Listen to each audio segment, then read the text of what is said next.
මැඩගස්කරය ලංකාවේ අපිට යන්න පුළුවන් රටක්ද? එහෙම ගිහිල්ලා රැකියාවක් කරලා ගොඩ ගිහිල්ලා එන්න පුළුවන් රටක්ද? ඔව් අනිවාර්යෙන්ම පුළුවන්.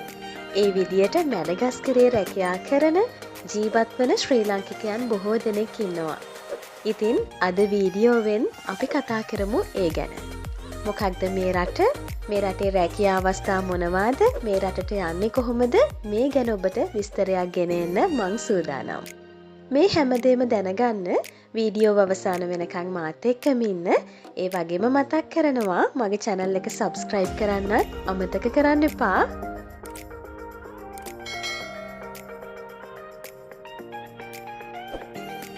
මැඩගස්කරය කියන්නේ අප්‍රිකානු මහද්වීපයට අයිති ඉන්දියන් සාගරය තුළ පිහිටා තිබෙන දූපතක්.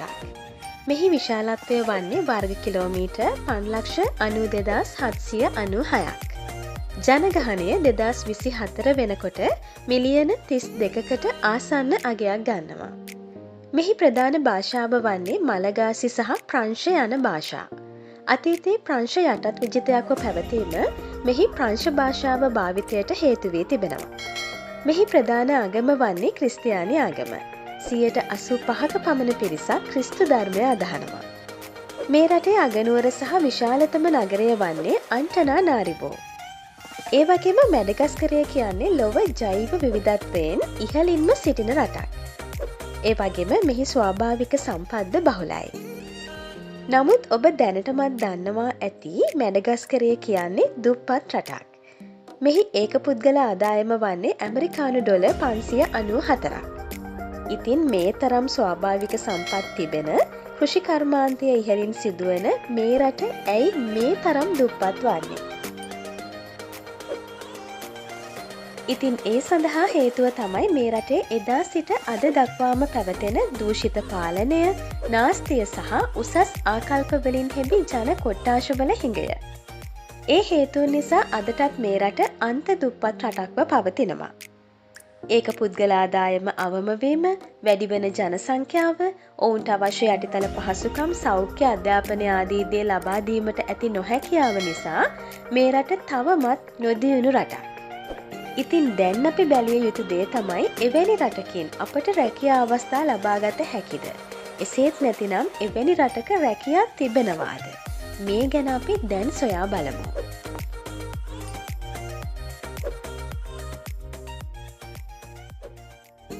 ඔව්, ශ්‍රී ලාංකිකයන් බොහෝ පිරිසක් මේ රටේ ජීවත් වෙනවා. මං කලින් කිව්වා වගේම මේ රට ස්වාභාවික සම්පත් බහුල රටක්. ඒ අතර ඛනිජ සම්පත්, මැණික්, ඒ වගේම වටිනා ගල් වර්ග විශේෂ වෙනවා. ඉතින් ශ්‍රී ලාංකිකයන් වගේම වෙනත් රටවල පුද්ගලයන්ද මේ රටට පැමිණෙන්නේ අන්න ඒ මැණික් ආශ්‍රිත ව්‍යාපාර අවස්ථා සඳහා වනවා. මැඩගස්කරය කියන්නේ ඉතා ලිහිල් වීසා ප්‍රතිපත්තියක් ක්‍රියාත්මක වන රටක්. ඒ නිසා පහසුවෙන් කෙනෙක්ට මේ රටට ඇවිත් ව්‍යාපාර කටයුතු සිදු කරන්න, සංචාරක කටයුතු සිදු කරන්න අවස්ථාව සලසා දී තිබෙනවා. ඉතින් දැන් ඔබ හිතන දෙයක් තමයි ඒ විදියට මේ රටට ගිහිල්ලා මැණික් සම්බන්ධව යම් ව්‍යාපාර කටයුත්තක් සිදු කළ හැකිද යන වගේ. ඔව්, ඒ ගැනත් මම ඔබට තොරතුරු කිහිපයක් ගෙන එන්නම්. මං කලින් කිව්වා වගේම ඉතා ලිහිල් වීසා ප්‍රතිපත්තියක් තමයි මේ රටේ ක්‍රියාත්මක වන්නේ. ඒ නිසා මේ රටට පැමිණීම එතරම් අපහසු වන්නේ නැහැ.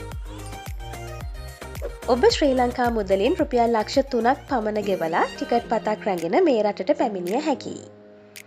ඒ පැමිණි පසු එරට එයාපෝට් එකේදී ඔබට අදාළ වීසා එක ඔබ මාසයකට හෝ දෙකකට අදාළව ලබාගත යුතුයි.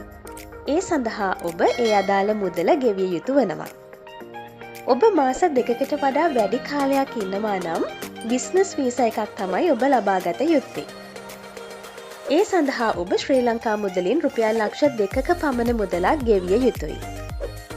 ඉතින් එහිදී ඒ කියන්නේ බිස්නස් වීසා ලබා ගැනීමේදී ඔබ කරන්න බලාපොරොත්තු වන ව්‍යාපාර කටයුත්තට අදාළව තමයි එය ලබාගත යුත්තේ. ඒ කියන්නේ ඔබ ඒ රටෙන් මැණික් මුදලට අරන් එරට විකුණනවාද නැතිනම් ලංකාවට ගෙන එනවාද ආදී ලෙස තොරතුරු ලබා දීලා ඒ අදාළ මුදල් ගෙවලා වීසා එක ලබා ගත යුතුයි. ඉතින් මේ දේවල් නිවැරදිව සිදු කළාට පසුව ඔබට පුළුවන් ඒ රටෙන් මැණික් මිලදී ගන්න. බොහෝ විට මැණික් ලබා ගැනීමට කෙනෙක් පැමිණ සිටින බව සැලවූ වහාම මැණික් වර්ග රැගෙන පුද්ගලයන් ඔබ සොයාගෙන පැමිණීම සිදුවනවා. ඉතින් එවිට නිවැරදිව මෙම මැණික් හඳුනාගෙන මිලදී ගැනීම ඔබ කළ යුතුයි. ඉතා අඩු මුදලකින් මෙහිදී ඔබට මැණික් ලබාගත හැකියි. පසු ඔබට පුළුවන් මේ මැණික් ලංකාවට ගේන්න. එය අතේ අරන් එන්නත් පුළුවන් නැතිනම් කුරිය සර්විස් එකක් හරහා ආරක්ෂිතව ලංකාවට ගෙන්වා ගැනීමේ හැකියාවත් පවතිනවා. ලංකාවේදී කස්ටම් එකට නිශ්චිත මුදලක් ඔබ ගෙවිය යුතුයි. ඔබ කෙතරම් මැණික් ගෙනාවත් එම නිශ්චිත මුදල පමණයි ගෙවිය යුතු වන්නේ. එය ගෙවා මැණික් ටික ඔබ සතු කරගත හැකියි. ඉතින් මායේ සඳහන් කරේ මැඩගස්කරයේ මැණික් සම්බන්ධව වන එක් ව්‍යාපාර අවස්ථාවක් ගැන පමණයි. මීට අමතරව මැඩගස්කරයට ගිහින් මැණික් පතල් කපන ඒ ආශ්‍රිත ව්‍යාපාර කටයුතු බොහොමයක් සිදු කරන ශ්‍රී ලාංකිකයන් මේ වන විටත් ඒ රටේ සේවය කරනවා. ඉතින් මේ සෑම දෙයක් සඳහාම ඔබට නිවැරදි දැක්මක් තිබිය යුතු වනවා.